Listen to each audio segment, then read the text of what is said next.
Hello বন্ধুরা, BD Manowar recap চ্যানেলে তোমাদের সবাইকে স্বাগতম। কিলার পিটারের আরো একটি পর্ব নিয়ে চলে এসেছি। চলো বেশি কথা না বলে এই পর্বটি শুরু করি।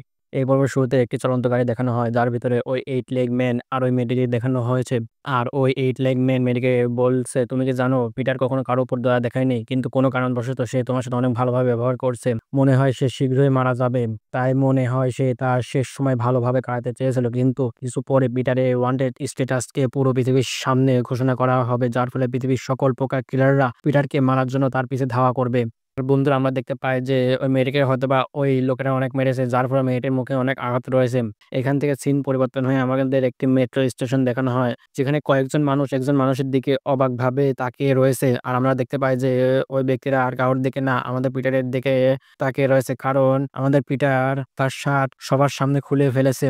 আর সে নিজেকে আয়নার সামনে দেখছে, আর পিটার ভাবছে যে আমার শরীর এর সাথে কি হলো, আর আমার শরীর হঠাৎ করে এত ইয়াং হলো কিভাবে। এমনকি আমার শরীরের উপর যেগুলো গুলির আঘাত লেগেছিল সেগুলো এখনো দেখা যাচ্ছে, কিন্তু এটা কিভাবে সম্ভব। এর সাথে পিটার তার মুখের উপর হাত দিয়ে বলল, এর মানে কি আমি আবার ইয়াং হয়ে গিয়েছি।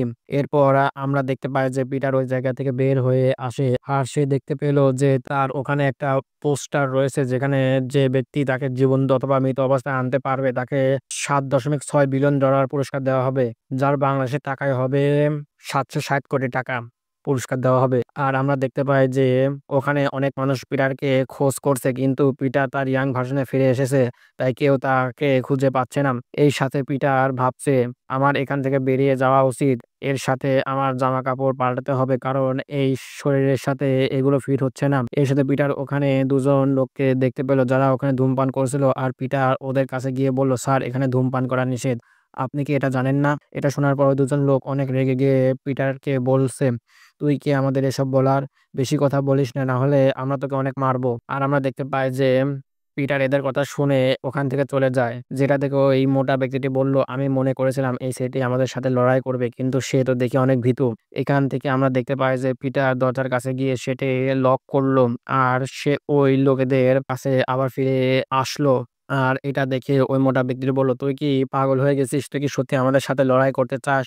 আমরা দেখতে পাই যে পিটার অনেক সিরিয়াস হয়ে বলল, তোমাদের পিতা মাতা কি তোমাদের আদব কায়দা শিখায় না যে কিভাবে বয়স্কদের সাথে কথা বলতে হয়? এটা শোনার পর ওই মোটা ব্যক্তিটি মনে করছে যে পিটার হয়তোবা তাকে বয়স্ক লোক বলছেন। আর ওই মোটা ব্যক্তিটি বলল, তোর এত সাহস কিভাবে হলো আমাকে বয়স্ক লোক বলার? আমি এখন তোর চেয়েও বেশি ইয়াং আছি। আর ওই মোটা ব্যক্তিটি পিটারের উপর একটা চড় মারতে যায়, কিন্তু ওই ব্যক্তি পিটারের উপর চড় মারার আগেই পিটার তার উপর অনেক জোরে একটা পাঞ্চ মেরে বসে। আর এই একটা মার খেয়ে ওই ব্যক্তি ওখানে অজ্ঞান হয়ে যায়।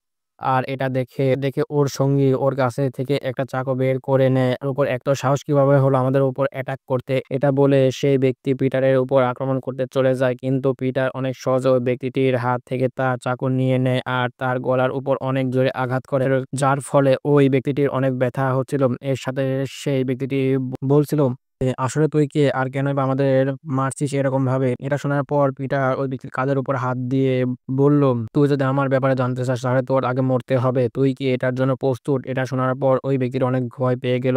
আর আমরা দেখতে পাই যে ওই লোকটি এতটা ভয় পেয়ে গেছে যে সে তার প্যান্ট ভরে মুতে দিয়েছে। এটা দেখার পর পিটার বলল, আমি চাইলে তোকে এখানেই মেরে ফেলতে পারতাম, কিন্তু আজ থেকে আমি শুধু লিগ্যাল কাজ করব। এরপর আমরা দেখতে পাই যে পিটার ওই মোটা ব্যক্তির কাছ থেকে তার জামাকাপড় নিয়ে নিয়েছে, আর এখন পিটারকে অনেক হ্যান্ডসাম দেখা যাচ্ছে। আর আমরা দেখতে পাই যে পিটার তার মোবাইলে তার ব্যালেন্স চেক করছে, আর সে দেখতে পেল যে তার অ্যাকাউন্টে একটা টাকাও নেই।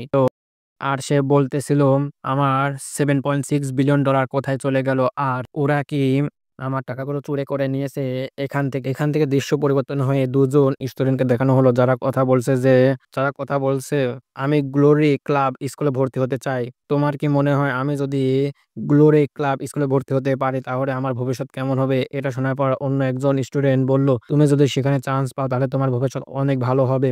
আর এটা শোনার পর পিটার মনে মনে ভাবতেছিল, লোকেরা মনে করে গ্লোরি ক্লাব এমন একটি প্রতিষ্ঠান যারা অনেক স্কুল এবং কলেজকে নিয়ন্ত্রণ করে, যাতে স্টুডেন্টদের ভবিষ্যৎ আলোকিত হয়, কিন্তু আসলে গ্লোরি ক্লাব একটি টেররিস্ট অর্গানাইজেশন যারা ভবিষ্যতের জন্য আমার মতো কিলারদের তৈরি করে। এখান থেকে দৃশ্য পরিবর্তন হয়ে আমাদের একটা মাংসের প্যাকেজ দেখানো হয়। যেখানে একজন ব্যক্তিকে দেখতে পায় যে একটি চেয়ারের উপর বসেছিল।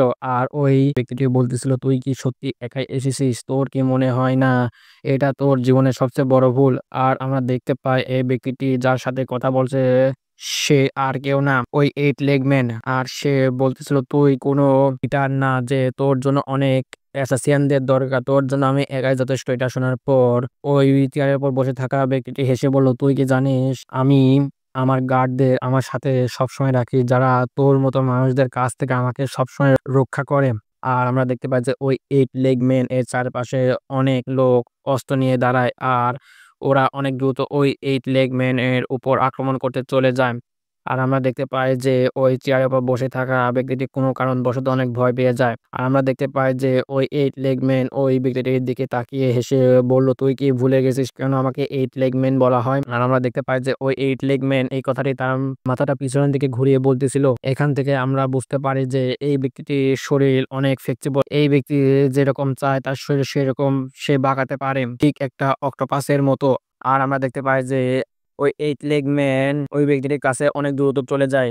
আর যেটা দেখে ওই ব্যক্তিটি অনেক ভয় পেয়ে যায়। আর ওই ব্যক্তিটি চিৎকার করে বলে, "আমার কাছ থেকে দূরে চলে যা। আমি বাঁচতে চাই।" কিন্তু ওই 8 লেগ ম্যান ওই ব্যক্তিটিকে সেখানে মেরে ফেলে।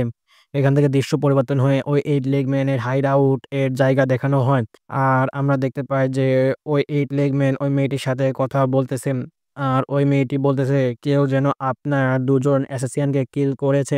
ওই ব্যক্তিটি এই কাজটি অনেক চালাকির সাথে করেছে। আমরা ওখানে কোনো প্রকার চিহ্ন পেলাম না। এমনকি সিসিটিভি ক্যামেরা পুরোপুরি ধ্বংস করে ফেলেছি।" আর ওই 8 লেগ ম্যান এটা শোনার পর বলল, "তুমি যেগুলো আমাকে বললা সেগুলো থেকে এটা বোঝা যাচ্ছে যে, যেই ব্যক্তি ওদের কিল করেছে সে আর কেউ না, সে হলো পিটা। তার মানে সে আমাকে মারার জন্য অবশ্যই আসবে। তাই আমাদের সকল লোকেদের সতর্ক করো। আর এটা সবাইকে বলে দাও যে যখনই পিটাকে দেখা হবে তখনই যেন তাকে মেরে ফেলা হয়।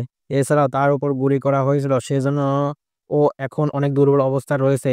আর এটা হলো তাকে মারার জন্য সবচেয়ে ভালো সময়।" কিন্তু আমরা দেখতে পাই যে ওই মেয়েটি ভাবছিল যে পিটার কিভাবে তাকে বাঁচালো। আর এই কারণে তার উপর গুলি লেগেছিল। আর এর সাথে ওই মেয়েটি বলল, "ঠিক আছে বস, আপনার কাজ হয়ে যাবে।" এরপর আমরা দেখতে পাই যে ওরা চলতে পরের রুমে চলে আসে। আর ওই 8 লেগ ম্যান জিজ্ঞাসা করল, "এখানে কি হচ্ছে? আর এই ব্যক্তিটা কে?"